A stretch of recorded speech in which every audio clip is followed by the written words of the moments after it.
Thank you very much, Lisa. I would simply like to reinforce the point that was earlier so eloquently made by Franco.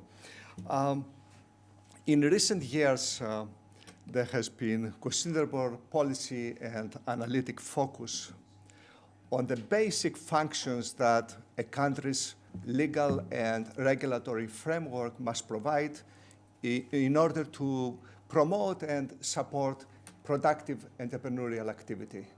And I'm certain that you're all very familiar with these basic functions. First, the legal system must create an environment in which private investment is protected against political quasi-expropriation, while assuring at the same time that the private sector makes use of those rights in a manner that is consistent with the public interest. Second, the framework must encourage the efficient flow of private resources to the economy by removing the administrative, legal, and regulatory barriers that either impede the flow of such resources or alternatively misdirect them towards activities that are either with lesser or no social benefits.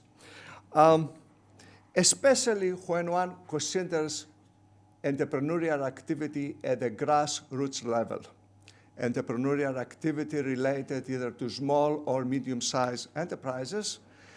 From a number of different countries now, the unambiguous emerging conclusion is that such activities are impeded by regulatory and administrative barriers that are largely local in character. For example, I was told that in my native country, Greece, that in order to open a salon, a hairdresser salon, there are approximately 40 administrative steps that are required. And many of these steps are actually local.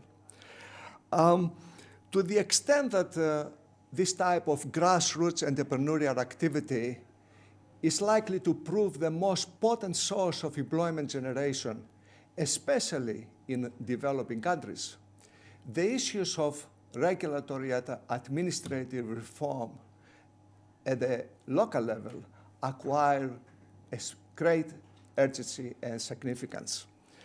And this urgency is being re-emphasized when one considers the consequences and the impacts of globalization. There is no doubt anymore that one of the key effects of globalization is to exacerbate the adverse consequences of bad policies, especially policies related to bad and ineffective regulatory governance. And in addition, globalization is basically increasing competition among policy regimes, both across countries and also among localities within a given country.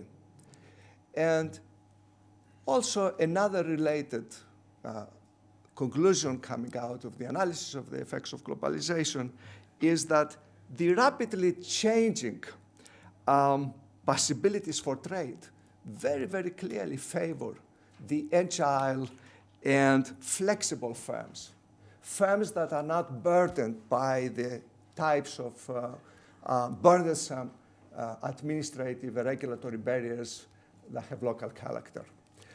And therefore, then, these types of regulatory reforms to enhance the ability of national firms to respond to the challenges and opportunities offered by globalization are becoming very critical.